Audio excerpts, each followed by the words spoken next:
All right. Hello, everyone. Welcome back to our third panel of the day, which is devoted to the question, what is to be done? As many of you already know, I'm Dustin Siebel, and I co-direct the LeFrak Forum with my colleague, Arthur Meltzer. Let me just briefly state the structure of today's panel and the ground rules for those of you who are new. We're going to have two paper presenters, and they'll each have 30 minutes to present their papers, and then they'll have time to discuss between themselves and then ultimately with the rest of us. If you are a panelist and you'd like to participate, just use the raise your hand button. If you are an attendee, don't use the raise your hand button. Use the Q&A button at the bottom of your screen and enter your question in text form, and we will hopefully get to it. Just also to briefly introduce our two presenters, we have Musa Al-Gharbi, who is the Paul Lazarsfeld Fellow in Sociology at Columbia University. And we have Conor Friedersdorf, who is a staff writer for The Atlantic. Musa, do you want to start us off?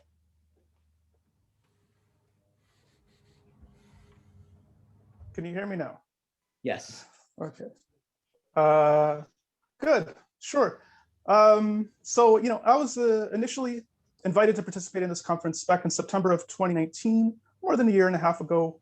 Many changes were made to the program in that time, driven heavily by the disruptions related to COVID-19. A lot has changed in my own life this period too. For instance, I'm listed on the program as the managing editor for Heterodox Academy, a post I've vacated for well over a year now. And as of a couple of days ago, I'm under contract with Princeton University Press for a forthcoming book tentatively titled, "We Have Never Been Woke, Social Justice Discourse, Inequality, and the Rise of a New Elite." On a more trivial note, just since yesterday, I've undergone a significant aesthetic change, which some have noted, in a likely unsuccessful bid to match Randall Kennedy's level of cool. But a lot has changed in the broader culture over the last 18 months as well, driven by the pandemic, the inequalities that laid bare, the protests that followed George Floyd's killing, the 2020 election and its aftermath, the January 6th Capitol riots, the surprisingly aggressive posture of the Biden administration on culture war issues, and more. And all of these have had and will continue to have important implications for the work of pedagogy and knowledge production. But that's not what I'm here to talk about today. Indeed, if there's one thing I want people to take away from this talk, it's that the real challenge for viewpoint diversity in higher ed has nothing to do with Democrats or Republicans or kids these days. The tension is much more fundamental.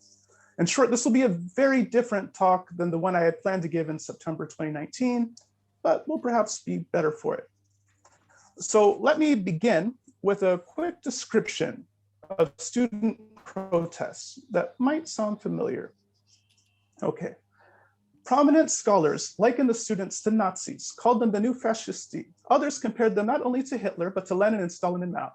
They were described as impelled not to innovation, but destruction. An NYU professor organized faculty from campuses across the country to combat the student insurgency. All speculations on the sources of the rebellion had this in common. They completely discounted the explanations the students themselves gave readily enough and in innumerable forums.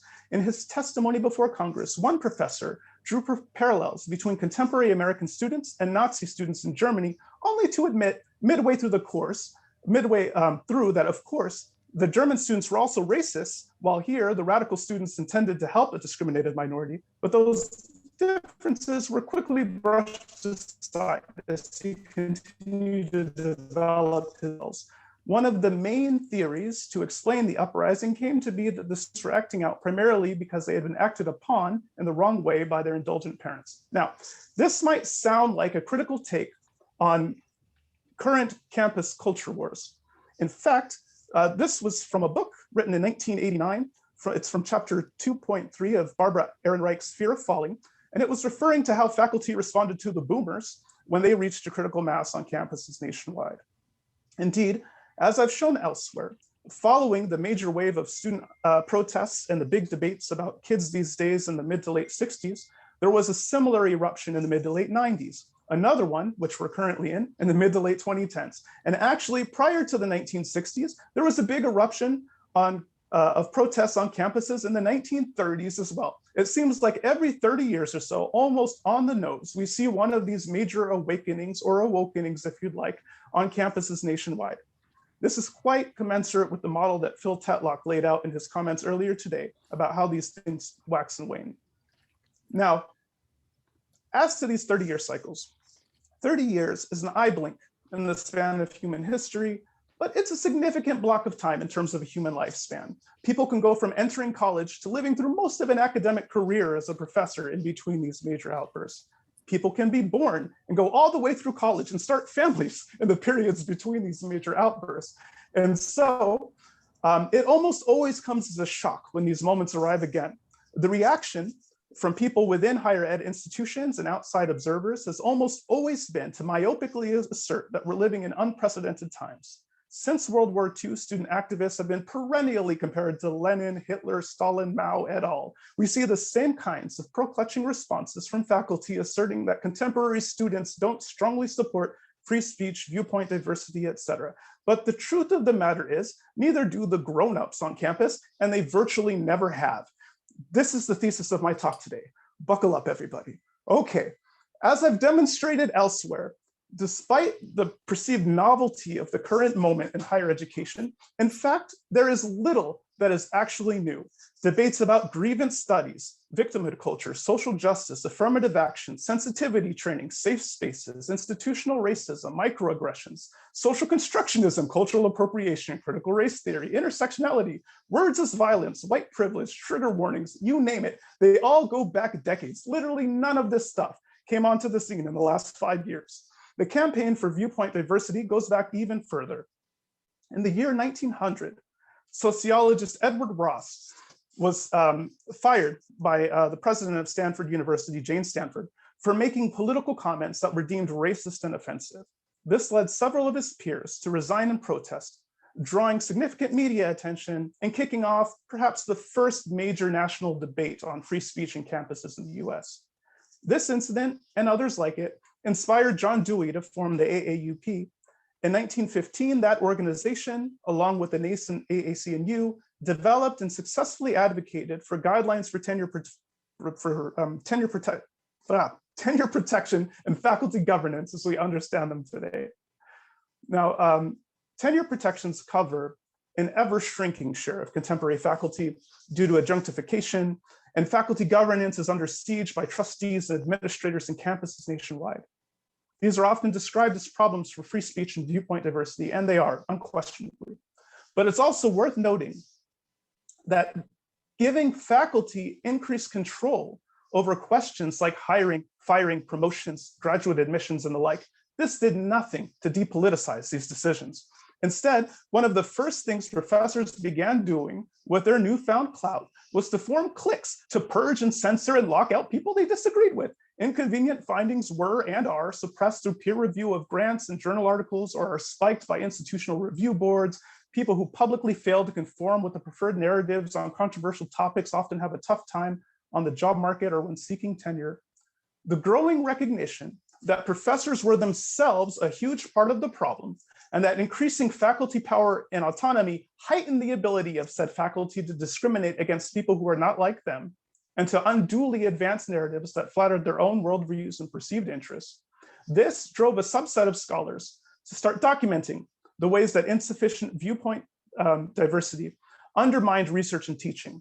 Proponents began lobbying for a more heterogeneous professoriate, for richer engagement with a wider range of perspectives in scholarship and pedagogy to help break up the cliquishness, the monoculture, the groupthink, the suppression of deviance within these institutions. However, as I've explained elsewhere, this movement quickly split into two mutually antagonistic camps. One focused on identity, so class, race, gender, sexuality, and the other focused on ideology per se, religion and politics, for instance. And this division has significantly hindered the ability of either camp to achieve their objectives. The truth of the matter is, universities have never been terribly diverse places, intellectually or otherwise. Consider, prior to the post-war GI Bill and expansions of Pell Grants and student loans, it was mainly the affluent who attended college. Before Brown versus the Board of Education, Adams v. Richardson, not to mention the Civil Rights Acts and affirmative action, et cetera, Black people and other racial and ethnic minorities didn't attend college in large numbers, and indeed are still significantly underrepresented today relative to whites. Women didn't attend coeducational institutions in large numbers until the creation of laws against sexual harassment and sex discrimination. Hence, although women have comprised a majority of high school graduates since at least 1860, they have consistently been a majority, and they've consistently been a majority of the overall population as well. They didn't become a majority of college students in the US until the 1980s. LGBTQ people weren't out in large numbers, and explicitly queer scholarship wasn't a thing until the 90s. While there's been significant progress in the makeup of contemporary college campuses in some senses, the tenured and tenure-track professoriate is still quite homogeneous. They remain disproportionately white and male, while women and minorities are disproportionately likely to be contingent faculty. The professoriate remains comprised of people from relatively privileged backgrounds. According to one recent analysis, people from the top quartile of academic programs hold roughly 80% of all tenured and tenure-track jobs. The colleges that can actually place their students, these top colleges that can actually place their students, often have almost as many people in the top 1% of income earners as in the bottom 60. In virtually all cases, these institutions are dominated by people from households in the top income quintile. A new study that recently came out shows that professors themselves tend to hail from families in the top quintile and tend to have parents who are also highly educated. And of course, the professoriate is not just demographically homogeneous, but is ideologically homogeneous as well. As Randall Kennedy's talk aptly highlighted, people who stray from the dominant political and ideological view within institutional higher learning have always been subject to harassment and discrimination and formal sanction. This was true in the 19th century. As Kennedy's talk showed, this was true in the 20th century, and it is still true today. Indeed, contrary to our self-flattering narratives, colleges and universities don't even select for people who are genuine free thinkers and nonconformists. Quite the opposite. As Chomsky pointed out decades ago, colleges and universities are overwhelmingly comprised of the kind of people who show up every day and on time for school, who don't have bad disciplinary records, but do have the right kinds of extracurriculars, who turned in their assignments on time and according to the specified instructions, who mastered regurgitating the information that teachers provided in a form that the teachers find aesthetically pleasing, who craved approval from their teachers and take pride in their grades, believing that their academic records say something meaningful about themselves, who do well on standardized tests, again, often believing that their high scores say something meaningful about themselves, who are willing to virtually inevitably delay gratification, who are willing to put up with all the arbitrary box checking and busy work and other drudgery required to get a BA, and then decide to stick around for a PhD. And in most PhD programs, departments try to produce particular types of scholars who master particular literatures and methods for studying particular problems in particular ways, playing to their departmental strengths and reputations. As professors, most scholars aim at mid-level theory tops. Social scientists mostly pioneer novel ways of arriving at the same set of pre-approved conclusions, or if they're really edgy, trying to slightly amend the approved conclusions. Most who want to become tenured faculty keep their heads down as grad students because they don't want to ruin their already slim prospects of landing a tenure track job, and then keep their heads down even if they get said job until they actually attain tenure. And perhaps the thinking is that after they get tenure, they'll really let loose. But the thing is, if you're someone who's kept your head down, avoiding making a stir for the last 15 years as you work through a PhD program in the tenure track, chances are when you emerge from this process, you'll no longer be the kind of person who upsets the apple cart. You'll be the kind of person who keeps their head down Indeed, if you manage to achieve your own professional goals by playing it safe, you'll likely feel obliged to advise your students to do the same, and so the process repeats itself. During the McCarthy Inquisitions, faculty mostly kept their heads down. Today, when Fox News targets vulnerable faculty members, most others just keep their heads down. When students launch campaigns to take some professor's head, their peers largely just keep their own heads down. When administrators push things that faculty disagree with, mostly faculty just keep their heads down. Sure, they grumble in private meetings or in emails or in conversations with their friends. They may discreetly send supportive messages to faculty who are under attack. Hang in there, pal, you don't deserve this kind of thing, as I've witnessed firsthand. But they don't speak up. They don't meaningfully resist. They don't put their own reputations and careers at stake. In other words, contrary to our own self-descriptions, most of us in academia are not particularly courageous or ambitious, intellectually or otherwise. Those Prometheans who follow the truth where it leads and who stand by the courage of their convictions, consequences be damned, these have always been the exception, not the rule. We analogize ourselves to them. We say we're part of the same basic enterprise, but the truth is, we don't really want to be those people. Those people often struggled. They often paid steep personal, social, and professional costs. They were often not appreciated or respected, except in retrospect. They were often vindicated by history, but not by their peers.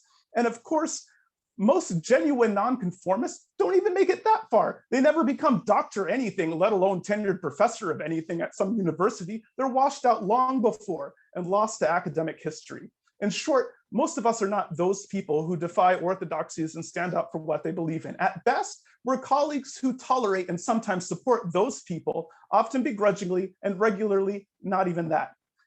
And in a sense, that's fine. Science can exist in a world where everyone is tearing things down and overturning the table and coming up with new paradigms. We need conformists. We need people who iteratively and carefully build upon and refine existing findings and frameworks. Indeed, most innovations are maladaptive and they fail. This is true in nature, this is true in business, this is true in the realm of ideas as well. So skepticism and resistance are often warranted. The impulses towards groupthink and the status quo, towards policing boundaries and squashing dissent, this is precisely how disciplines are created and how institutions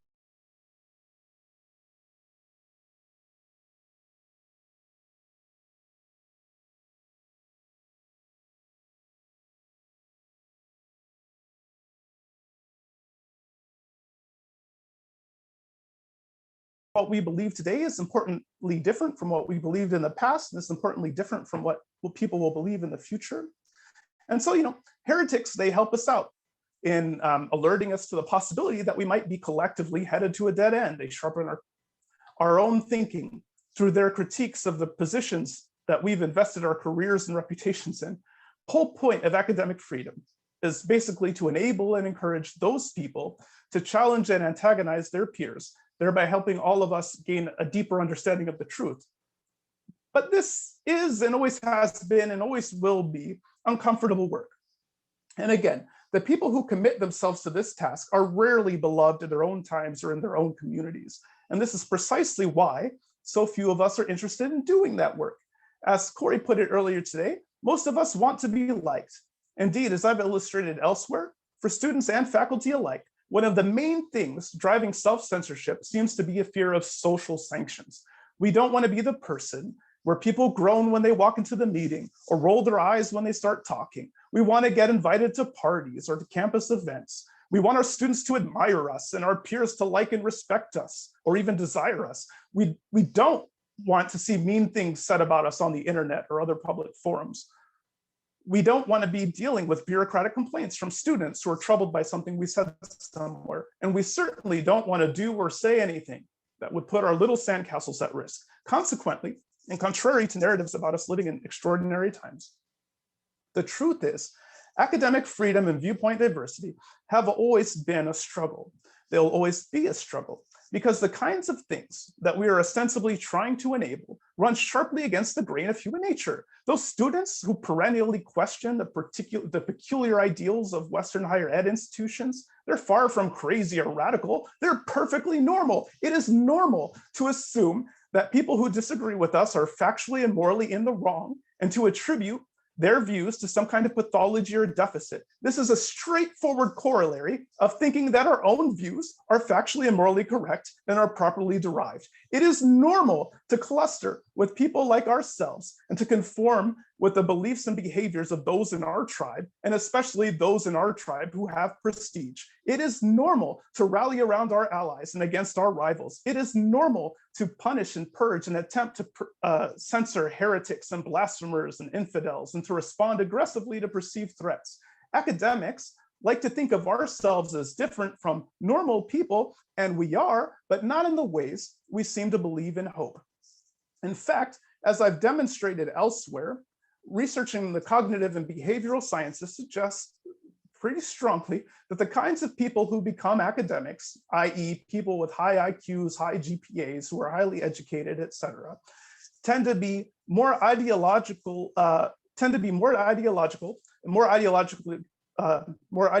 extreme than most. We tend to be more dogmatic. We're less likely to change our minds when confronted with disconfirming evidence than most other people. We're more likely to discriminate against people who think differently than us. People in higher ed institutions are both more likely to be censorious and to self-censor as compared to folks in the general public. That is, not only are we likely to push conformity, we're also more likely to be conformists ourselves. It's people like us who know what we should think and say in light of our tribal affiliations and shape our expressed beliefs in conformance with what we should say. It's people like us, not most others in society, whose views about the world systematically conform to labels like liberal or conservative. It's people like us who are most likely to change our position on something because a party leader has changed their position on that thing. In short, there are very real threats and challenges with respect to academic freedom and viewpoint diversity in institutions of higher learning. However, the core threat has never been kids these days or anti-intellectualism among non-academics or some particular fashionable contemporary ideology. It has been and always will be the normal proclivities towards bias, tribalism, conformity, confirmation bias, and motivated reasoning, which everyone is susceptible to, and perhaps academics more than most people. The solution, as such, is to structure our institutions and norms to resist these natural impulses. However, these safeguards can never be taken for granted. They have to be reinforced and renewed and restructured regularly as the institutions evolve, as the communities they serve evolve, as the problem spaces we're working on continue to evolve. Actually, I think I'll just leave it there and pass the mic to Conor. Thanks. All right, thank you. I had to figure out how to unmute. So I guess I want to start by emphasizing one area of agreement, which is that far from imagining that we're in an emergency right now with respect to these issues, I think that free speech and free inquiry and viewpoint diversity has to be defended in every era. It's not that I don't think the kids these days are a threat. It's just that I think the kids these days are always a threat, and the old people too. And actually, one thing that you said about the baby boomer iteration of this is that an effective technique might be to find sort of illiberal Gen Z students on campus and just intone "okay, boomer" and show them the ways in which they are behaving like that dread generation. More broadly, I just want to thank everyone for including me and for all of your wonderful comments and questions to other panelists before. It's humbling to be a journalist in this impressive lineup of scholars. It's antiquated to call us ink-stained wretches, but I think Twitter-addicted wretches fits. And maybe because of that, while pondering the question, what is to be done about the dearth of intellectual diversity in academia, I inevitably asked my social media followers, how do we increase viewpoint diversity? What do you guys think? And thankfully, many academics are also addicted to Twitter. So I got scores of answers from them. And surveying some of them, actually, Jonathan Haidt commented, these responses show a mix of good ideas and evidence of the problem. And I think that that's about right. In fact, I think it might be useful to begin by sharing some of those responses that I got just in the last couple of days. Quote, "What a statement like this shows is that the person making it has absolutely no idea what a university is or what faculty do as a job. Academic disciplines aren't little arenas for intellectualized versions of political and media debates. The fact that this is what viewpoint diversity folks always seem to mean really just shows it's about framing respect for their opinions as a civil rights issue. Viewpoint diversity is hijacking the language of progressive politics to demand that right-wing voices be given space in academia. My recommendation is not to use the phrase increase viewpoint diversity when you really mean increase the number of faculty whose views are center-right in the 21st century United States. The obvious reason for lack of viewpoint diversity in academia is that conservatism represents a fundamentally anti-intellectual, uncritical outlook on the world. The only people who really don't realize this are usually self-conscious liberals rather than conservatives. There's plenty of viewpoint diversity in academia. People fight over ideas all the time. There aren't many conservatives because a huge proportion of conservatism is dedicated to denying basic facts. Ask conservatives to start producing work that stands up to evidentiary scrutiny and peer review. That's all they need to do. Teach the viewpoint diverse how to express their ideas in ways that don't alienate, offend, or shock their multicultural colleagues. Isn't that how you always taught other diverse groups how to deal with the dominant culture? So you sense a bit of hostility to this question from some quarters in academia. And for the record, when I talk about viewpoint diversity in this talk and elsewhere, I'm definitely including conservatives and libertarians for that matter, but I'm by no means talking about them exclusively. With that said, here are some different kinds of responses that I got, more constructive in my view. I think the best we can do is create an environment where viewpoint diversity isn't quashed. Ban political litmus tests, embrace free speech, adopt the Chicago principles, conduct campus climate surveys, host heterodox speakers, insist on institutional neutrality. Stop relying on adjuncts. To me, pedagogical diversity in hiring, especially in the humanities, is an important way to make viewpoint diversity more likely while still framing the issue in more traditionally academic terms. If you pulled a lever that did nothing but make academics come from the bottom 90% of the family income distribution and fewer from the top 10%, this problem would be at least a little bit ameliorated. And finally, I got some private messages too. Hi, Conor, we've emailed before, but I'm writing from my personal rather than my work email this time because I'm not really out as a centrist and I'm paranoid about FOIA. Can we keep this anonymous? Conor, as an extremely liberal person at a highly woke ed school, I do not even feel comfortable responding to this tweet publicly, which I think pretty much answers your question. Conor, I'm frankly despairing at this point. Formal freedom of speech is meaningless if the entire social milieu, administrative and financial incentives all point to homogeneity. Mr. Friedersdorf, one of my colleagues disparaging you on Twitter about viewpoint diversity was one of the loudest voices last semester that wanted everyone forced into cultural competence training. The very diversity of viewpoints I just shared gave me a more textured sense of this debate. But when I think what is to be done about the dearth of intellectual diversity in academia, I have something more unusual in mind than what the Twitter skeptics or the more sympathetic Twitter correspondents from academia imagined. Something rooted in existing academic practices, yet potentially transformative. Something that doesn't require bravery so much as assumes ongoing cowardice. Something a college could attempt itself or that stakeholders or even outsiders could force on it. Before I make the case for my proposal, however, I want to acknowledge that there are lots of worthwhile ways to push for more viewpoint diversity, and I support trying many of them at the same time. Grant more visas to foreign scholars, set up ongoing exchange programs between institutions of different character, like Oberlin and Brigham Young University, or Reed College and the American Enterprise Institute. Provide career tracks that more easily accommodate having kids. If you'll forgive a cliched metaphor, this is a multi-front war. So one major front in the fight for viewpoint diversity might be called the battle of ideas, the battle to persuade or remind people why viewpoint diversity is valuable. John Stuart Mill waged it in his time, many wage it in ours. Intellectuals publish books on the subject. I'm partial to Kindly Inquisitors by Jonathan Rauch. I'm looking forward to reading The Constitution of Knowledge, which was just published. In my work, I intend to keep making the case that truth-seeking institutions require diversity of thought to thrive, but those of us who believe in Rauch's account of public discourse sometimes neglect to marshal other arguments that might better persuade some other observers. For example, diversity, equity, and inclusion have come to be something like a holy trinity at many educational institutions. There are literal DEI training sessions run by deans of diversity, equity, and inclusion. And I like diversity and inclusion, and I wonder if it wouldn't be effective to remind people that viewpoint diversity doesn't just help us to generate knowledge.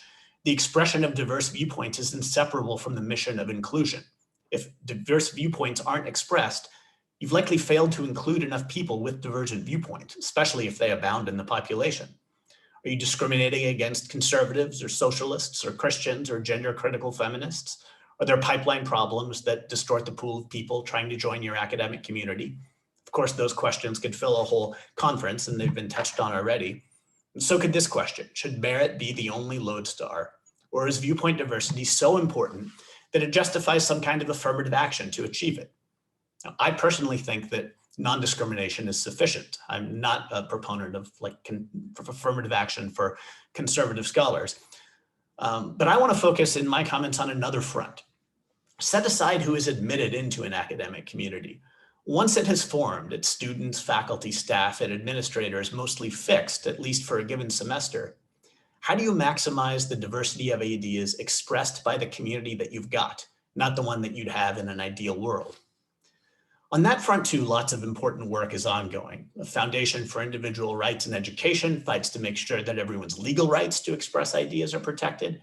The American Association of University Professors fights to protect academic freedom. Heterodox Academy reminds everyone that there are stakeholders on most campuses who value viewpoint diversity. And yet, on every college campus where I've done reporting, every single one, I haven't had to look hard to find people who self-censor their viewpoints for fear of social sanctions or negative career repercussions, and others who express viewpoints that they don't believe because of social pressure. There's more actual viewpoint diversity at these institutions than many observers imagine, because the views people are willing to express are much narrower than the range of viewpoints that people actually hold. Put another way, there's a massive amount of preference falsification. So what is to be done about the dearth of viewpoint diversity in academia? One answer is to admit a greater diversity of people to academic communities, but another answer is to wring more earnestly held viewpoints from the less than forthright people that you've already got in a given community. Most of you will be familiar with an economist who is already mentioned in this conference, Timur Kuran, whose book, Private Truth, Public Lies, is a definitive study of preference falsification. Now, his analysis is quite broad, declining to say what we privately believe or publicly affirming a belief that we don't privately hold is something most humans do now and then. It influences public discourse in every society on Earth. So ending preference falsification is an impossibility, but reducing it, that's achievable in a context like a college. And there are two relevant passages in Private Truth, Public Lies that talk specifically about higher education. I'm just going to read them real quick. Here's paragraph 1. Academic promotion decisions are often made in settings designed to obviate preference falsification. Faculty asked to evaluate candidates for promotion are assured that their names, or at least the substance of their recommendations, will be kept confidential. Leaks do occur, which is why evaluations are replete with circuitous language and why experienced readers pay more attention to what is not being said than to what is. On the whole, however, the system undoubtedly promotes sincerity. And here's the second paragraph. Scholarly journals customarily base their publication decisions on unsigned reports whose preparers are known only to the editors. As every academic writer knows, anonymous referees are notoriously quick to condemn articles that they would not dare criticize openly. Anonymity also allows referees to be sloppy and to vent their jealousies, animosities, and prejudices. But the academic community tends to consider the drawbacks of anonymity outweighed by its advantages, evidence that intellectual preference falsification is recognized as pervasive. End quote. These excerpts are relevant to us today insofar as they help illustrate 2 points. 1, there is already a widely held belief in academia that preference falsification is a problem. And 2, there is already a near consensus that anonymity can be one good way to mitigate some harms of preference falsification, even though anonymity predictably comes with its own set of downsides. What I propose is to build on that near consensus. What I propose is to expand the use of anonymity and pseudonymity in academia in ways tailored to undermine preference falsification, and by doing so, to expand the viewpoints that are expressed. Now, this broad concept can take many forms, and so let's think through a few of them. An undergraduate sits in a large introductory gender studies class. The professor will be teaching the controversy, should trans women be permitted to participate in female sports? She could ask for a show of hands at the beginning of class to get a sense of where her students stand. She really does want to know. What if instead she anonymously polled everyone? That approach would allow for a more accurate assessment of what her students actually believe on the subject. And of course, a handful of professors already proceed accordingly in some classes. Close your eyes, they might say. Raise your hands if. Or some have the technology to poll anonymously, of course, in their classrooms. This isn't sophisticated technology, but what if such technology was widespread and frequently used? What if the same hardware was paired with software that also allowed any student to submit a question anonymously that the professor could choose to read aloud and answer to the edification of everyone present?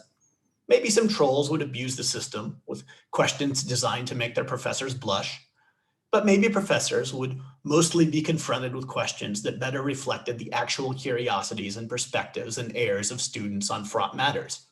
Maybe that would help them teach better. Along the same lines, before a class discussion on police killings, a professor of public policy might invite members of the class to email their perspectives on a given case. And he could curate excerpts that capture whatever viewpoint diversity was on offer and share them anonymously. He might or might not know the authors, depending on how he decided to set this up. What I've described so far would require professor buy-in, and obviously it's focused on undergraduates. It would be most effective in the hands of a professor who believed in viewpoint diversity, understood that widespread preference falsification is preventing the full expression of private opinion, and wanted technology to help change that. Maybe part of the battle of ideas is persuading more faculty that anonymity is a useful tool and that they should use it more often than they do. A higher risk approach would facilitate anonymous speech that wasn't subject to prior review by professors. For example, a course could include a digital discussion board where any member could post under a pseudonym they keep for the semester. There could be clear codes of conduct, no personal insults or attacks, no libel, no racial slurs, only discussions about material pertinent to the class, but wide latitude to ask questions and adjudicate truth propositions. There are versions of this that an administration or faculty could run, but a student organization or even an outside nonprofit could also set up spaces designed for students to discuss a given course or subject. I'd like to see individual institutions collaborate with interested professors to run small experiments, testing different kinds of anonymity and pseudonymity to see what approaches, if any, would be a beneficial tool for undergrads. That is, what approaches would reduce preference falsification and constructively expand conversations, and what approaches would be undermined by trolls. I'm not talking about a Facebook or Reddit equivalent. I understand that anonymous speech already exists on the internet. I'm talking about something much more tightly focused and moderated in some senses, and that is restricted to much smaller communities. Its purpose is not to gain followers or likes or keep people scrolling for hours. It's a place to engage in substantive academic discourse. Where are all the experiments to create such places for students? This is a generation that has already been transformed in their worldview and their social habits by social media, but I think that academia hasn't caught up to these new ways that this generation has already been acculturated to communicate. I have a bit more trepidation about outside organizations meddling in a college's public discourse. Still, a mischievous part of me wants an organization with the values of a heterodox academy to experiment setting up digital spaces for students at institutions where expressive rights are particularly denied. Did you earn a red light rating from the Foundation for Individual Rights in Education? Maybe someone's going to come along and set up a portal where your students can talk anonymously or pseudonymously, and we're going to work on inculcating the values of, say, Nadine Strawson into it. Now, let's turn to faculty. When I began thinking about preference falsification in faculty members, I immediately thought of Princeton, where I did some reporting last year about an open letter signed by 350 faculty members.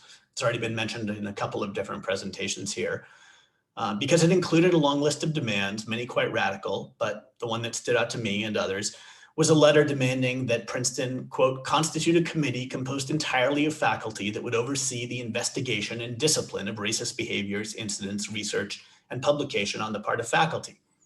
The letter added that what counts as racist should be determined by the yet to be formed faculty committee. To me, the prospect of such a tribunal seemed inherently incompatible with academic freedom, and so it shocked me that so many faculty members signed on to a letter that contained it. But did they really hold that position? Over time, I spoke on the phone or corresponded with a bunch of signatories to the letter who told me in private that of course they didn't support that demand or numerous other demands in the letter. Some felt ashamed that they were engaging in what they saw as cowardly preference falsification. Others were unembarrassed and said, hey, look, everybody knows no one agrees with everything in these group letters. After I published an Atlantic article on this, still other faculty members contacted me to thank me for helping to reveal the preference falsification that some of them participated in. So in the course of informing my readers as a journalist, I undermine preference falsification by offering anonymity and reporting on the private truths that I uncovered. If the Princeton faculty signs on by the dozens to a new group demand letter next month, I and many others will look on it with a lot of skepticism.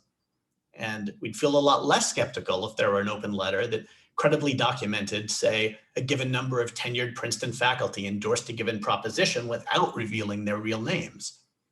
It turns out that cryptographers have thought about this. I can't claim to understand this any better than whoever wrote the Wikipedia entry, so I'll just read the first few sentences. In cryptography, it says, a ring signature is a type of digital signature that can be performed by any member of a set of users that each have keys. Therefore, a message signed with a ring signature is endorsed by someone in a particular set of people. One of the security properties is that it should be computationally infeasible to determine which of the set's members' keys was used to produce a signature. Ring signatures are similar to group signatures, but differ in two key ways. First, there's no way to revoke the anonymity of an individual signature. And second, any set of users can be used as a signing set without additional setup. So if I understand this correctly, we could use this concept for groups including faculty as a whole, or the tenured faculty, or the Black faculty, or the philosophy department faculty, or whatever other distinguishable group of a given size we wanted to question to ascertain how many really want to endorse a given proposition. The proposition to be tested might be a demand made of a university president, but it also might be a proposition like the viewpoint diversity of the economics department would improve if there was at least one adherent of public choice theory represented, or sexual harassment is a problem in the history department. Most faculty members understand that self-censorship happens when, say, some people have yet to be reviewed for tenure, or for that matter, if they've gotten tenure and expect to spend 3 decades in a small community where they'd prefer easy social relations. What if preference falsification checks became an accepted tool in faculty circles to guard against false consensuses and epistemic closure? Perhaps any faculty member could anonymously put any question to all of their colleagues, or perhaps the number of questions or the categories of questions would be somewhat or even severely limited. Maybe a faculty member gets to pose one such question every 3 years, or only questions that 5% of faculty upvotes get asked and anonymously adjudicated.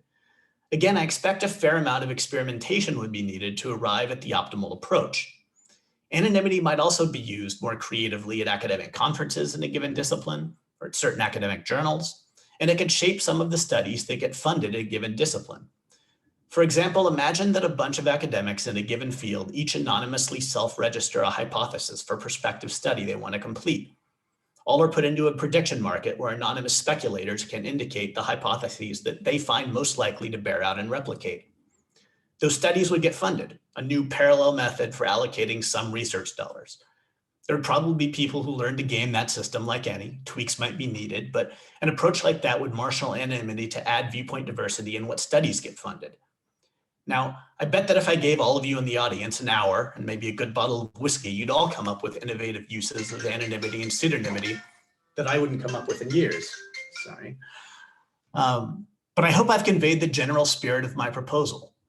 The hope would be that stakeholders at colleges and universities would buy into the proposition that preference falsification is depriving their institutions of viewpoint diversity that already exists in their community, and that there are good reasons for trying to draw out and benefit from some of those unspoken private truths. The viewpoint neutrality of my proposal may increase its ability to garner support because it applies equally to any marginalized view that people aren't expressing, not just to conservatives, as some people fear this is all a cloak for.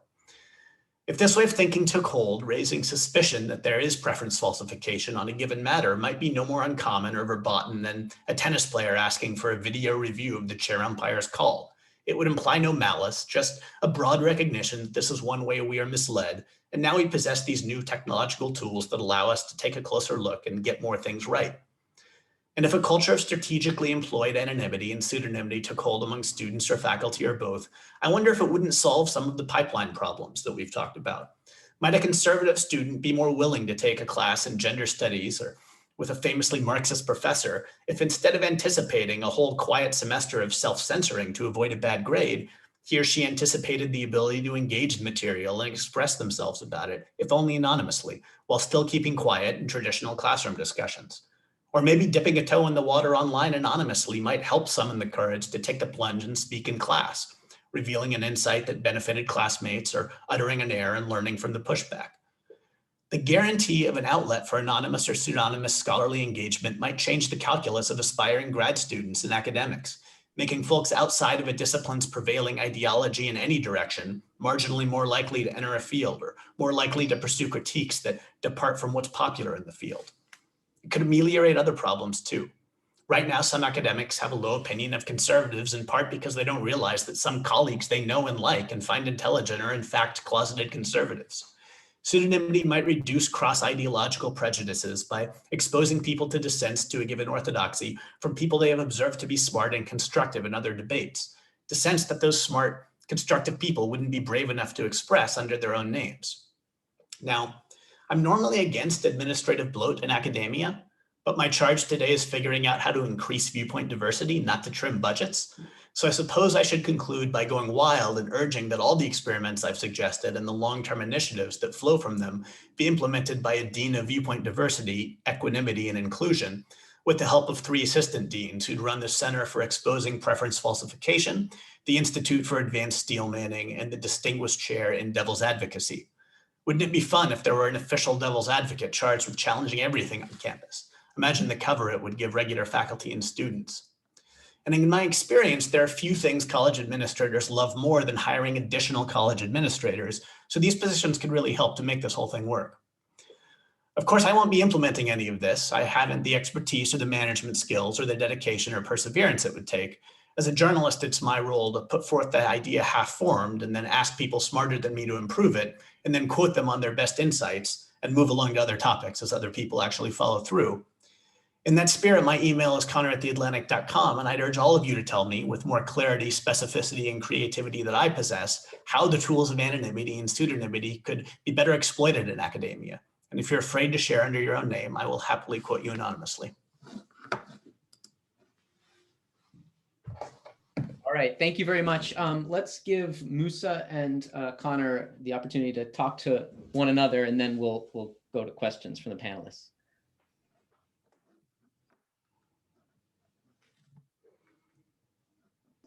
Now I'm not muted. Okay.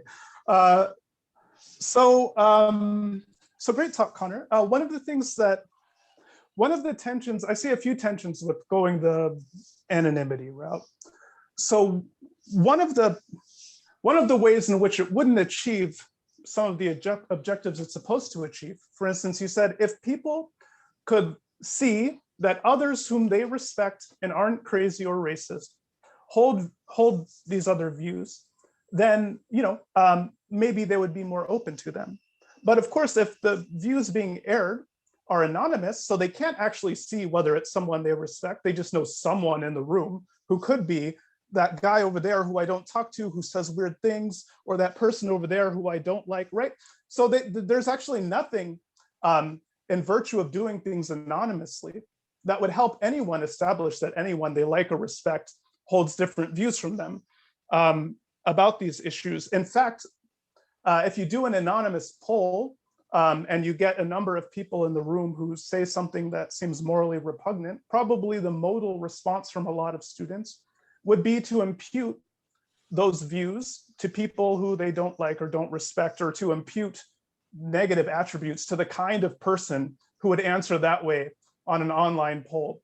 So that in order to meaningfully push back, what's really necessary, and this is true of faculty, this is true of students, I think, is for people to actually be more willing to stand up, again, to stake their names and their reputation, to state, this is who I am, this is what I believe, I know you, I like you, I'm not crazy and evil, I disagree with you here, right?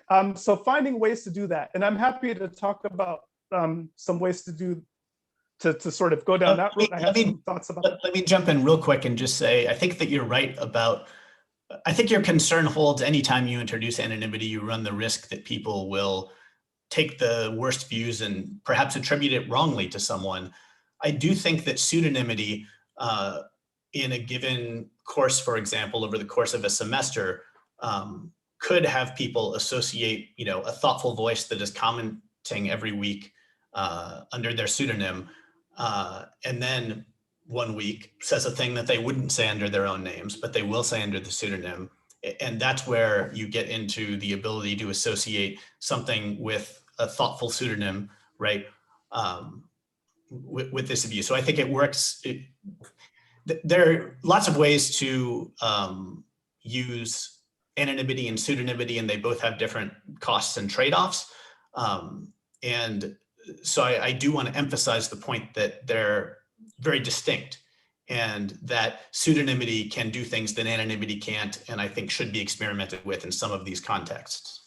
Well, one of my concerns is that, as I pointed out in my own talk, academics and the kind of people who become academics, and so this is true, the same kinds of falsification that you see in academia, you also see in other jobs that are dominated by the kind of people who graduate from institutions of higher learning, right? So you see the same things in tech, you see the same things in journalism, you see the same things, and part of the reason why you see this in a number of institutions outside of academia is because the people who go through academia never are never equipped, are never skilled, are never given the skills to learn how to be front and forward with this and how to engage productively with other people who disagree with them. And I'm not sure that anonymity or pseudonym, using pseudonyms would actually solve that problem. If anything, I think it might reinforce the tendency that academics already have,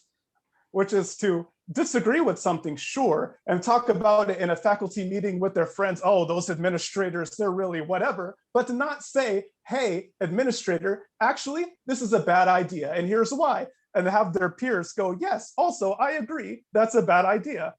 Like, that's what's necessary to push back on some of this stuff, is my concern. And that encouraging people to do, presenting people with more options to not do that, and sort of almost encouraging people to do that less, might sort of reinforce some of these negative tendencies. I mean, we would be able to know in a poll that, sure, there's 12 people in class who disagree about X topic, but that wouldn't really solve the broader problem.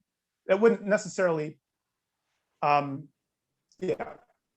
that's one of the concerns I have. Yeah, I think it's a good concern. I'm not sure I agree it would play out that way. But again, I want to couch all of these things in a desire to see small experimental models of this tried rather than a desire to immediately impose it nationwide. And I think that it's probably also useful to distinguish among faculty and staff and students because they're all different conversations. It seems to me that a lot of the young sort of centrist and right-leaning students that I talk to would both feel empowered to know that their views are a little bit more widespread than they might imagine when they're sitting in a class, and would also participate more in the intellectual life of the college if there were the ability to do things in this way. And I think that this participation actually might be a lot more constructive than the kind of shut up in class and then get radicalized and invite Milo to campus that we sometimes see under the current paradigm. I absolutely agree. And actually, so I guess what I'm trying to propose is, one thing that I get frustrated by personally is there's almost it's this sort of reflex to find technological solutions to fundamentally social problems. So for instance, I sat in on one of John McWhorter's classes at Columbia, and it's a class in sociolinguistics. And at one point, we turned to the issue of using preferred pronouns in class. And he asked people, And he asked the class how many people felt comfortable, had problems or felt tension sort of with this tendency to preferred pronouns. Now, if you had asked me before this class, how many students in Columbia, right, in New York City, Ivy League school, would have expressed any kind of concern or reservation, I would have said -2 students.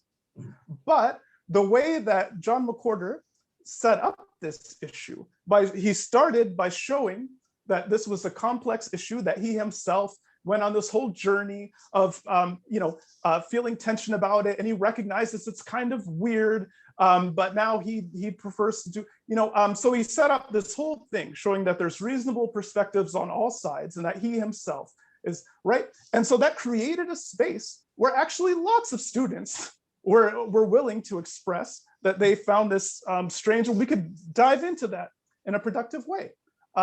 Similarly, anyway, but so I guess my point is I think there are sort of pedagogical solutions might be more valuable than some of these technological solutions, in part because the way that McWhorter did it, again, where you have, and again, there's other examples, but you had people were able to see actual students then. So again, not person, on message board, but actual students there in the class who were willing to express these differences. And I think it's sort of that sort of model is maybe will be more effective at kind of at exactly the kind of thing you're talking about trying to create a space to show people that they're not alone and that they're not crazy, and that but finding ways to make that happen in person, I think, is important. I'm moving to other questions if we want to do that. Yeah, Conor, did you want to answer, or should we go to questions now? Yeah, let's go to questions. So I think Lee Jussim. I have a quick point, a quick point of information, and then a question for Musa. Just the quick point is that my experience is completely consistent with what you were just describing in McWhorter's class. The core problem is not the students. The students are fine. They really, there's always exceptions here and there, but by and large, the students are fine. I could elaborate on that. I'm not going to. Because of a recognition of all sorts of dysfunctions, both scientific dysfunctions and the sort of, political dysfunctions that get sort of melded in with scientific dysfunctions, there is all this sort of reform stuff going on the fringes of science and social science. And one is sort of the exact opposite. So I don't really disagree, Conor, with anything you said there. I think there's a place for anonymity. My point is more that creative, borderline, radical solutions to these, I think people are thinking about them, and I would welcome them. But this is a radical solution at the other end of the spectrum. So if you don't know about it, you all should know about Researchers One. It's researchers, researchers.one. You can look it up online right now. It is a platform for peer review publication with no gatekeeping. So you have an article, you put it up there, the reviews get put up there, and the article is up there. Like the reviews might say, your article sucks to high heaven, and your article is staying up there. And you have the option to revise it if you want or not if you want. And it's really brand new within the last year or so. It remains to be seen how that's going to work out, but it is entirely non-anonymous, including the reviews. So I am optimistic that this will make a contribution. So I just wanted to let everybody know about that. And then my question for you, Musa, is this. Because you were at Columbia, I'm hoping you know more about this than I do. Coleman Hughes once talked to me for 30 seconds about some student organization that addressed controversial issues. That was what the organization did, sort of debated them, and they debated them by people role-playing opposite sides of a controversial issue, and they were assigned that so that you couldn't know whether this was their actual position or not, something like this. So maybe, so to continue with the example, let's say the topic was use of pronouns. Then, half would have to say, yes, we should use pronouns. Half would say, no, this is stupid, we shouldn't have to do it. And then they would flip in some way. And this, my understanding is this was wildly popular, but that's sort of all I, do you know about this? And yeah. In fact, I went to one of the meetings, along with John Haidt and Deb, and we had a whole little heterodox party down there at Columbia in the classroom that I usually, that I was teaching in that semester. Anyway, but yeah, I think it's, and so, I mean, one of the things that I think we could do a much better job with as professors is encouraging people to play with ideas, right? To not necessarily make everything that you say your idea, like what you deeply personally believe. In fact, most of the time, most students in class on most issues don't actually have deep personal beliefs on any of this stuff. They're just learning about it. They don't have any base of knowledge. They don't have any deep convictions. They're still finding themselves. Well, they have some. I don't want to like overstate, but you know, they're still learning about this stuff. They're still finding themselves. And so like to expect them to have some kind of, it's not a reasonable expectation. In fact, one of the things that I've done in classes that I've taught that's actually been useful, because, so I taught, for this class on global urbanism that we had a lecture on inequality that I gave. And so if you ask students, like if a question is framed like, is inequality good or bad, right? Like there's only one answer to that question that's plausible, right? But you can complicate things, right? So show them how these things are much more complicated. So in what senses, in what context is inequality a problem? What do we mean when we say it's a problem? What do we, and I wrote a whole thing on for heterodox about how I sort of introduced this concept, how I really complicated inequality and showed them how there's this, and very robust, discussion that where I was able to introduce, for instance, views on inequality that wouldn't necessarily be associated with the sort of predominance, whatever, but removed from the culture war. In fact, Sam Abrams has this great strategy where for some of his classes, he gives students readings, but doesn't include any metadata. So the title of the work, the author of the work, none of that is present, and they read it. And then they talk about it. And then he goes, oh, by the way, you just read Milton Friedman. And they all go, whoa, like I actually liked something. There was something reasonable that Milton Friedman said, right? So I think there are, yeah. But, so I guess the point is, I think you're absolutely right. I lost the train of thought. All right, Amna.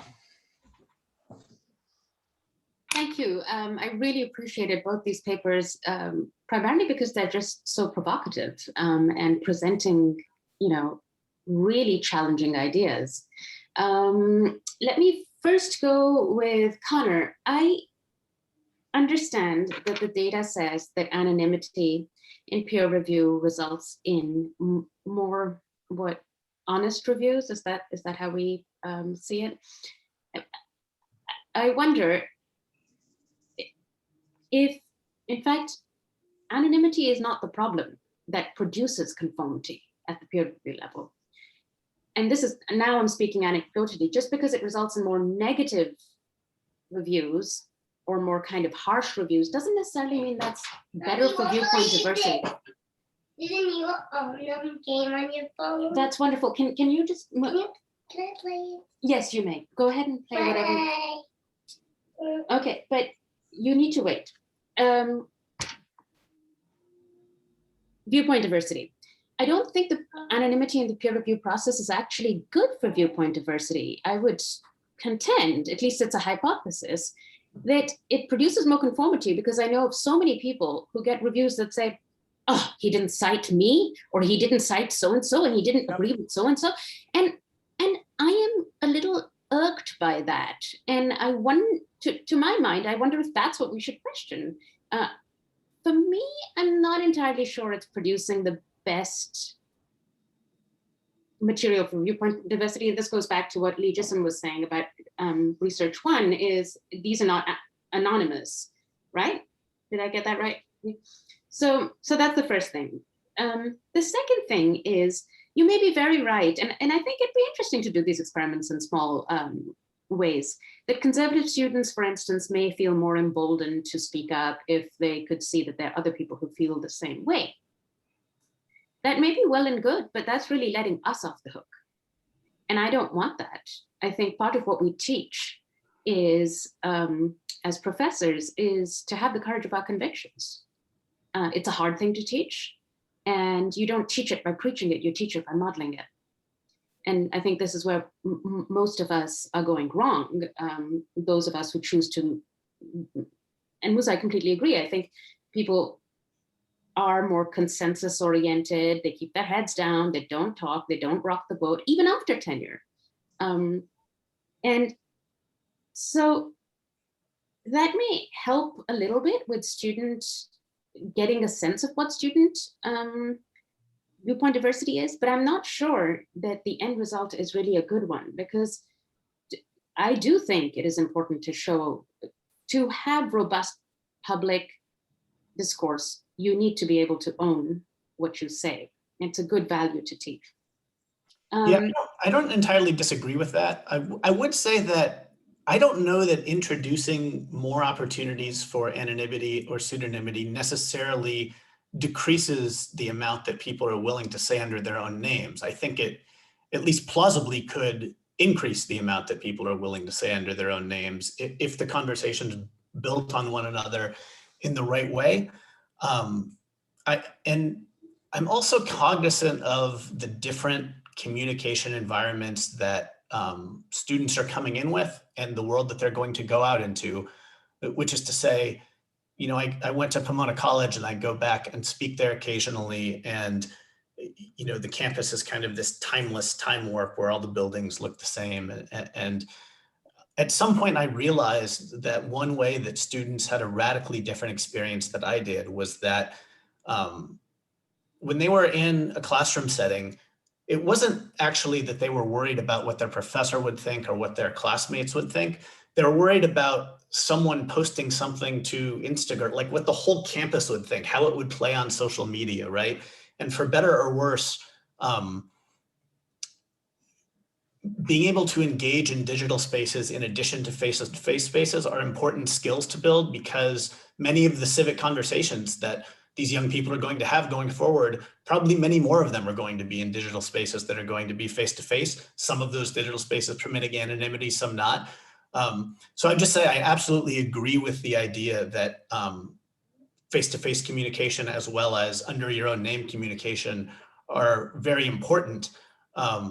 But does adding more opportunity or more context for particularized anonymous or pseudonymous conversation necessarily decrease or undermine the other thing? I'm not sure about that. I think at least you could test the idea that it might enhance it.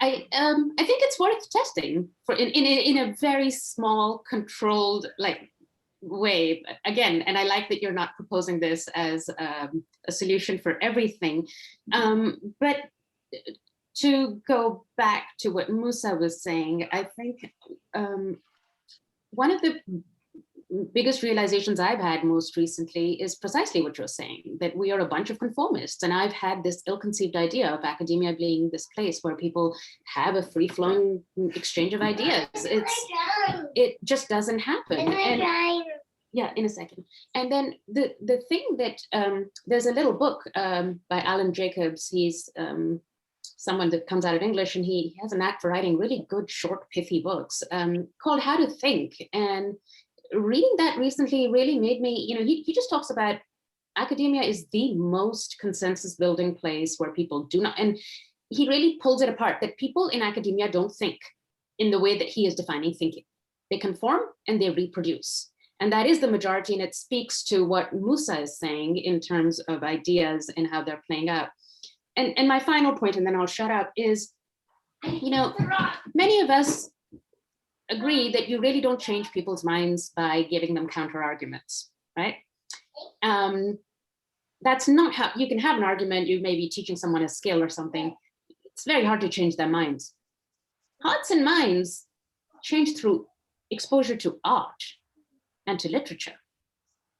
How many of us have read a novel and found ourselves empathizing with the villain and changing our position on something like that? And I wonder, and that takes me back to like, what is the place of those departments on our campuses? And I'm very worried about, these new ways of reading and engaging with art that are coming about, which are so prescriptive in with social justice frameworks, that I think there is a deep worry that the one place that we know for sure people can emote and change hearts and minds is the one place which we should be protecting most carefully. All right, thank you. Let's go to the attendees for a moment. Jeffrey Shallett has a question for Musa. He says, Musa's description has literally no resemblance at all to my experience as a student and faculty member in mathematics and computer science. Is there really such a huge gap between my field and yours?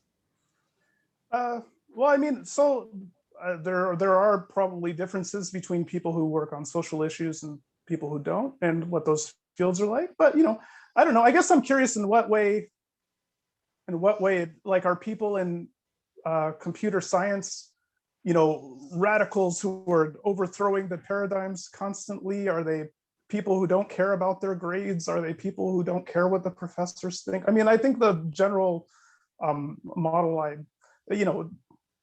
so I guess I'm not sure in what sense the things I described are sort of don't reflect that, but more broadly, I think there are important differences between fields, and that some of these social tensions are more pronounced within fields of social research, because again, what is politics? It's disputes fundamentally. It's sort of us hashing out how to arrange society. Well, what is social science, for instance? It's us trying to figure out how to arrange society, right? Like, so what we do is tightly bound up with politics in a way that's not necessarily true for physics, right?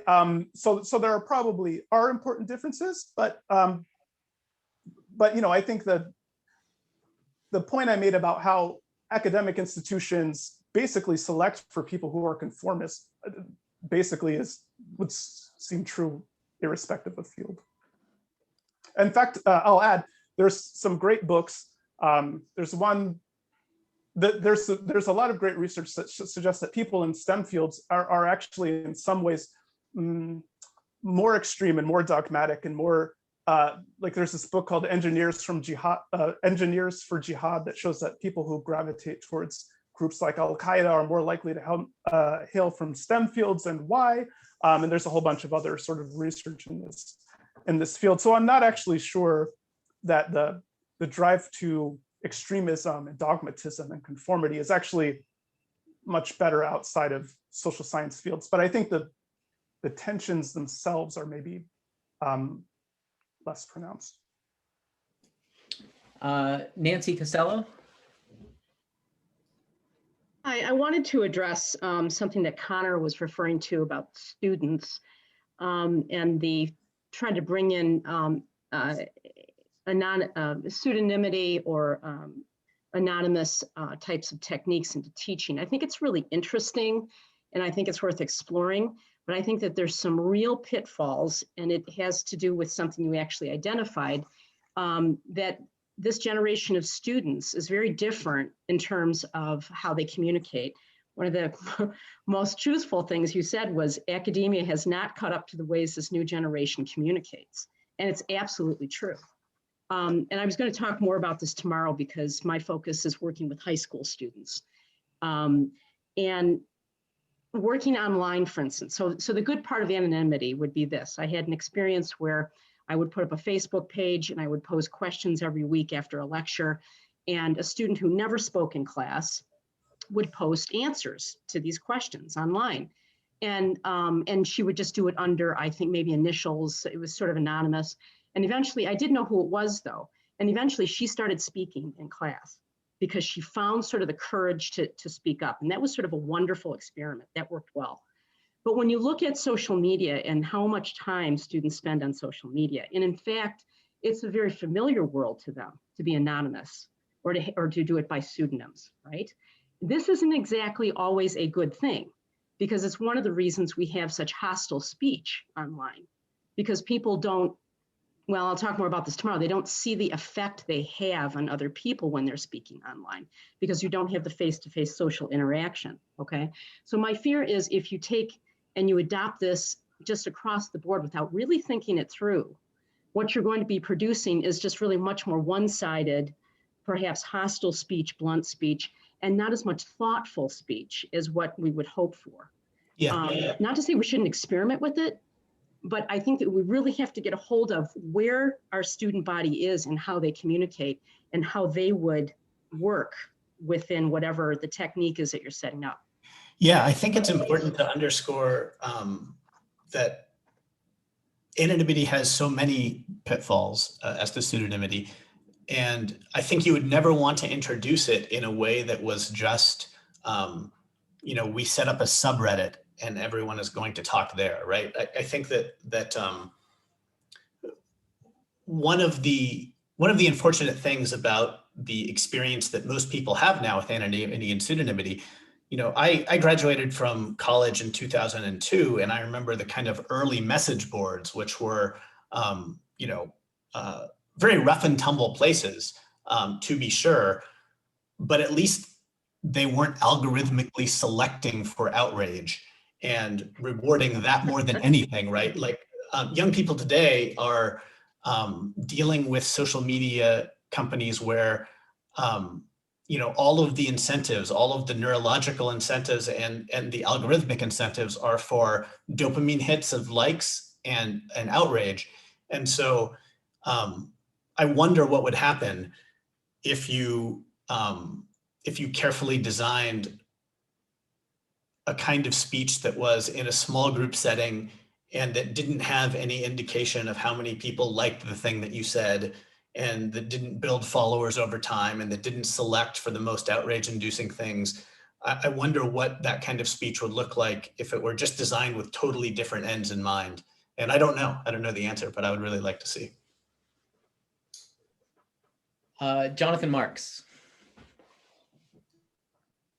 Thanks. I want to try to get Musa to say a little bit more about faculty, what academics selects for.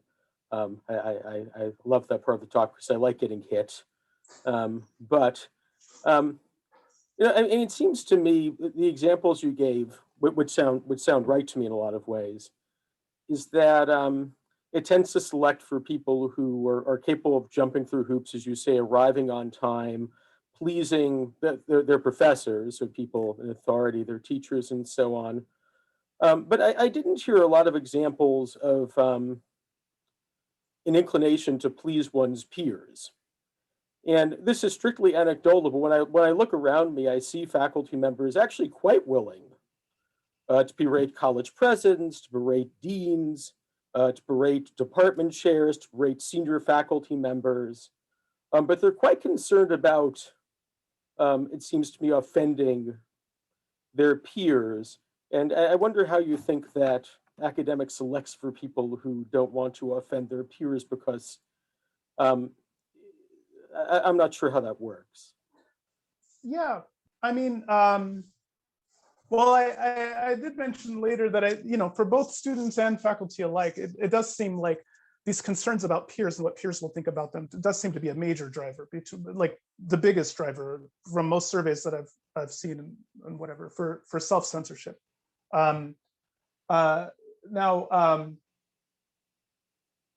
what's, yeah, but I think,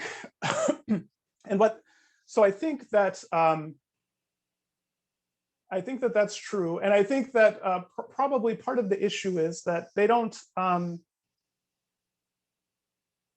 is that there's sort of more on the one, you probably care more about your peers and their, like, okay, so who are the people you are most accountable to? Who are the people who most closely approximate the teacher? And so if you're the kind of person who likes to please the teacher and get good grades and all of this, who's the person who most closely approximates the teacher when you're a grown-up as a professor? It's actually your peers. They're the ones who decide if you do good work or not, when you submit it to peer review, when you submit things to grants, when you submit, right? When you apply for tenure, it's actually your peers. They're the ones who are reprising the role of your teacher as you're growing up, who are evaluating whether your work is good or not and giving you that feedback that you're looking for about whether you have worth or value.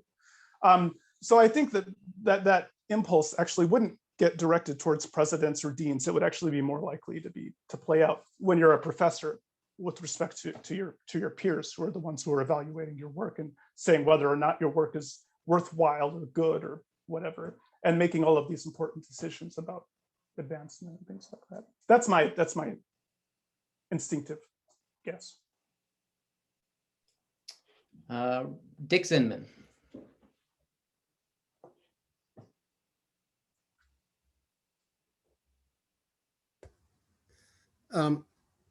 Well, thank everybody for a very provocative set of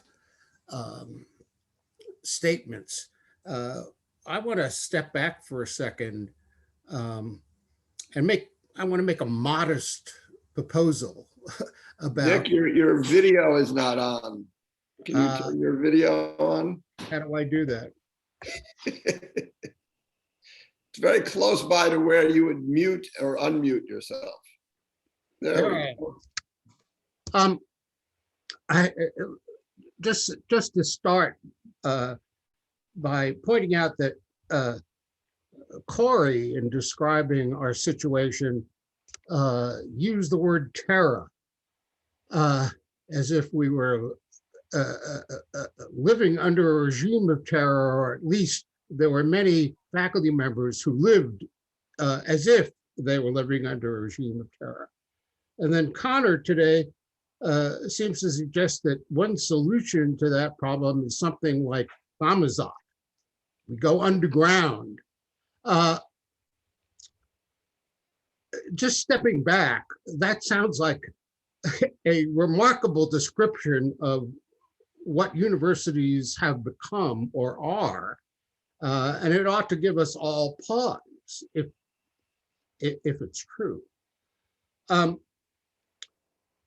My experience in teaching primarily undergraduates for 50 years is that students are almost never the problem. Yes, there are always specific problems that are caused by specific situations that change over time, and a good teacher has to learn how to begin by taking into account those differences. But in my experience, a good teacher can always find ways of reaching students.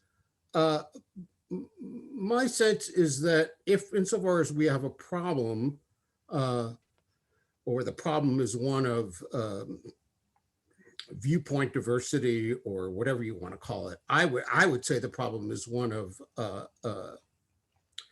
either, speaking in old terms, fetters on the pursuit of truth, or speaking in more recent terms, fetters on the pursuit of critical inquiry. I don't really care which term we use.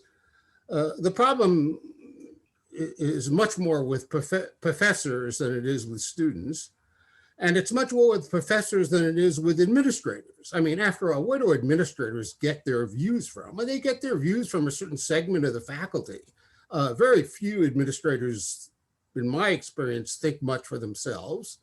And they take their cues from the most vocal and, in some ways, the most powerful faculty, no matter how much of a minority they are.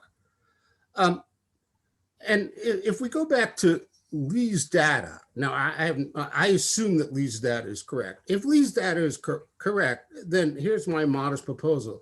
It seems that the fundamental problem is simple. you have in the university already a number of, let's call them moderate liberals, who are unwilling to speak up. If those moderate liberals spoke up, if they just said what they believe, rather than silencing themselves, very much of the problems we've been talking about would just disappear, or at least, I don't mean disappear in the sense that we would create some sort of vast harmony. Of course not. But who wants a vast harmony? That's part of what we're against. So then the question, if there's something to what I'm suggesting, then the question is, well, why are the moderate liberals silencing themselves? And I agree, it's very difficult to expect human beings to find the courage to speak up.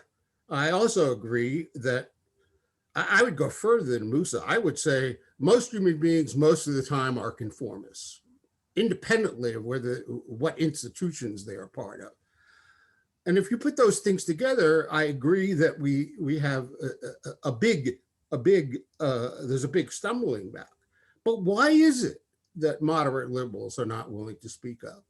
And I'm not sure what the answer to that question is, but it seems to me that we ought to start by thinking about what they're not willing to speak up about. And what they're not willing to speak up about are a whole range of highly controversial issues that are treated by a segment of the faculty as settled, primarily on moral grounds.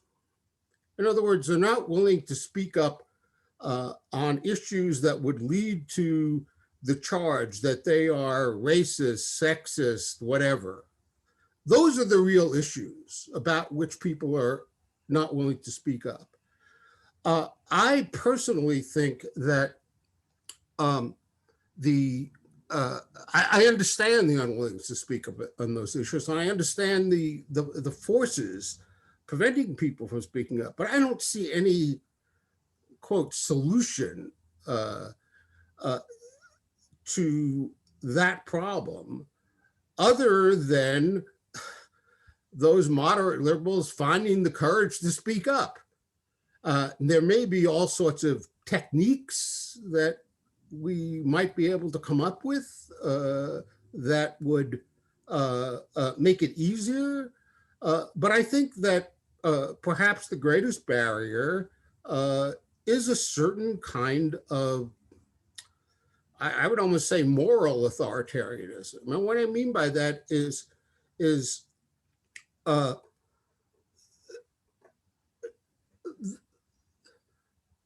unstated view that something like social justice, however you decide it, is in fact more important than the pursuit of the truth or the pursuit of critical inquiry. And anything that endangers social justice as it's now being defined on campus, really, we have to really be quiet about that. Yeah, so there's a great anecdote that sort of illustrates the dynamic you laid out there. And in fact, I think it's a story that Conor wrote in the Atlantic. It's about this professor at Reed College, Professor Martinez Valdivia. So her class was constantly being interrupted by these students who were arguing that the curriculum she was teaching was too sort of white or male-centric or something like this. But they kept shutting down the class, not letting her speak. And of course, the wild thing about this was that the Professor Martinez Valdivia is herself a queer Latina Marxist scholar who they were silencing in the name of sort of racial justice or whatever. But critically, here's the thing. They kept interrupting the class. This went on for a long time. No one said anything about it. And so from the outside, one might assume that, again, most people were sympathetic or agreed. But then eventually, a couple of, I'm pretty sure they were Indian students, stood up and said, hey guys, knock it off. And it's important that they were Indian students because that they were minorities. Because if the first person to stand up and say, hey, knock it off, was a white person, the response would, of course, be sit down, you're a racist, right? So a couple of students of color stood up and said, hey, knock it off. And then it turned a lot of the other kids in class who had been sitting the whole semester with their, sitting on their hands, also spoke up and said, hey, yeah, come on, seriously, get out of here. We don't want you here, whatever. And eventually they succeeded in shutting it down. But so the whole semester though, they all just tolerated it. No one agreed, no one liked it, but everyone just tolerated it. And the reason why, and so one of the things that's key for sort of breaking up this, it's true that people need to stand up. But what's also true and is unfair, it's kind of an unfair burden in some ways, is that the people who have to kind of lead the charge, practically speaking, to give cover to other people, are going to have to be people who are quite established leftists, or people who are minorities themselves, or who are women, or who are LGBTQ. They have to be the ones who are going to stand up and push back against some of this stuff first, or else probably people from the majority group, people who are heterosexual, men, white, whatever, will not feel comfortable speaking up because they're worried that if they do, if it's just them alone speaking up, they're worried that they'll be denounced as a racist or sexist or whatever, transphobic, and they're probably right about that. So I mean, what's really important, so this is a social coordination problem, right? And it's not just within academia we see this a lot of places. So American Airlines gets 200 angry tweets about something and they change their policy for all their airlines. Like, do the 200 angry tweets represent most American Airlines followers? Probably not. Would it meaningfully affect their bottom line if they just ignored those people? Probably not. But, they go, oh, there's, reaction to small numbers, have the ability to exert massive influence under the right circumstances. This is the dynamic that Lee pointed out, the triangle, the pyramid, is that in some cases, an unrepresentative minority can exert huge influence over the, so one of the key things that's going to be necessary to push back, I think, and to give cover to the majority who might disagree with a lot of this stuff, is going to be for unexpected validators, so people who are minorities or women or LGBTQ or whatever, speaking up first, which will allow other people to speak up with less concern about being, slandered in that way. Yeah. So I agree both with Richard, with what you said about a lot of this would be solved if a kind of majority of faculty members would stand up and just speak up more. And Musa, I agree with the dynamic that you described, where it's because of the politics and ideology of campus, there's pressure on a certain subset of people to speak up to allow this to happen. It just seems to me that giving the faculty the ability to anonymously vote on propositions solves both of these problems. It doesn't put a disproportionate burden on this subset of people, Musa. And Richard, it causes more people who aren't standing up now to stand up. And I think of a lot of the pieces that I've written where, Laura Kipnis is being subject to an investigation that the vast majority of faculty members on her campus think is egregiously unfair. But no one wants to be the next target. And so most people don't stand up. A USC Business School professor is suspended for saying a Chinese word that sounds kind of like the N-word. And I struggled to find a professor at USC Business School who thought that he had done anything wrong or should have been suspended. Like, it was hard to find anyone who thought that the steps that the administration took were appropriate. And yet it was also very hard to find anyone who was willing to say that on the record. And because I amassed just quote after quote after quote from anonymous people that influenced the administration, but it shouldn't take journalists coming in and writing about these things, because only a tiny percentage of these things are ever going to get exposed to a broader public. And so why can't there be internal mechanisms to reveal pernicious preference falsification that is causing people to get railroaded? And it seems like, setting aside the question of students and all of the costs and benefits that people were talking about, it seems like this would be a clear benefit on the faculty side. There might be other costs associated with it, but it seems like it would solve this particular problem in a lot of cases.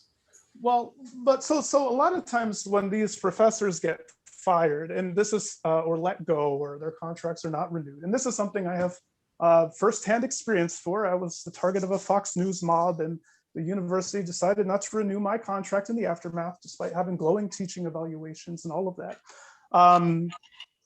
Like a lot of times, the university decision makers are mostly like what they're most concerned, what they want is peace. They want peace, they want quiet, they want calm. They don't care. Like the leadership at the school I was at, they didn't make a decision based on what they thought most faculty felt. That was immaterial to them. What they saw was that there was a lot of negative coverage of the school and they wanted it to go away. And they thought if they just give a head or disappear someone, that maybe they'll go away. The truth is, and this relates to the airline thing I was talking about, the truth is, if they just did nothing in these cases, most of these cases, guess what? People will get distracted by some other squirrel 2 weeks later, and the whole thing will go away anyway. They actually don't have to do anything. But in the moment, and this relates to the diversity training stuff as well, there's a real need. A lot of people feel like they have to do something. There's something that has to be done. And so they do these kind of reactionary things.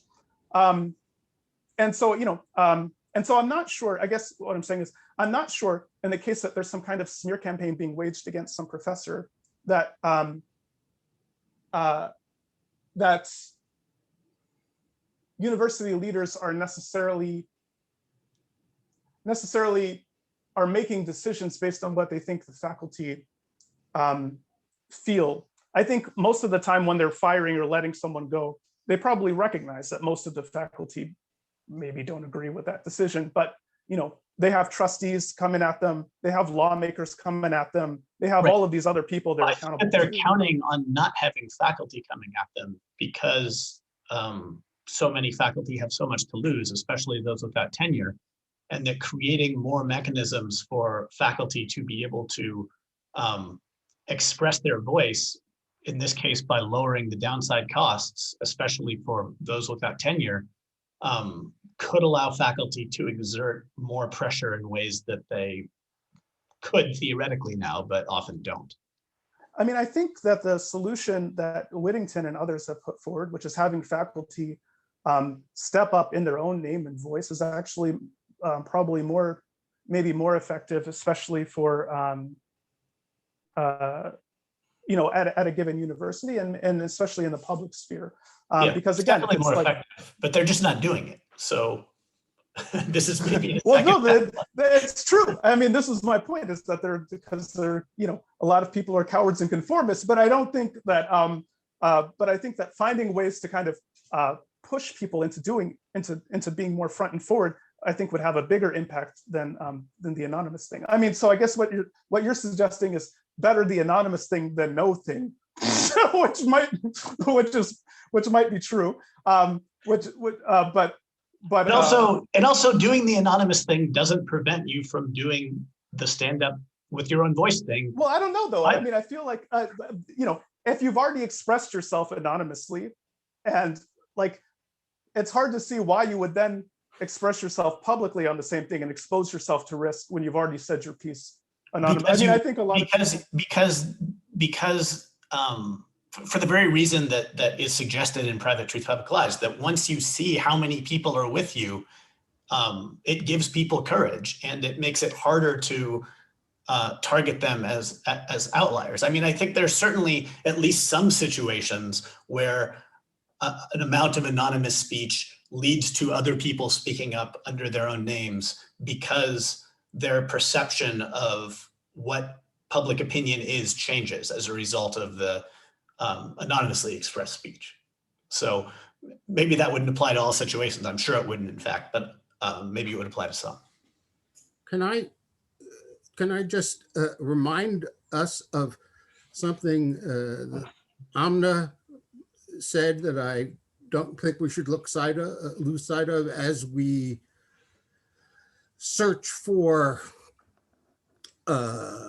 things that might mitigate our situation, and it's something very simple. I mean, what are we, insofar as we are professors, but I would include journalists here, certainly. What are we about? Well, one of the things we're about is providing, we want to, among other things, but perhaps most importantly, teach young people, teach students what it means to live the life of the mind. And we want to do that for multiple reasons. One, because we think that students who understand something about what it means to live the life of the mind are probably going to be better citizens, but also, and most important in the university, because we're concerned about, again, whether you want to call it the pursuit of the truth or the pursuit of critical inquiry, it doesn't matter. But it seems to me that we'd be doing a tremendous disservice to our students and in a way kind of betraying ourselves if, you might say, we didn't stand up. Yeah, I mean, I think that is right, that a lot of people are doing a tremendous disservice to their students by failing to stand up.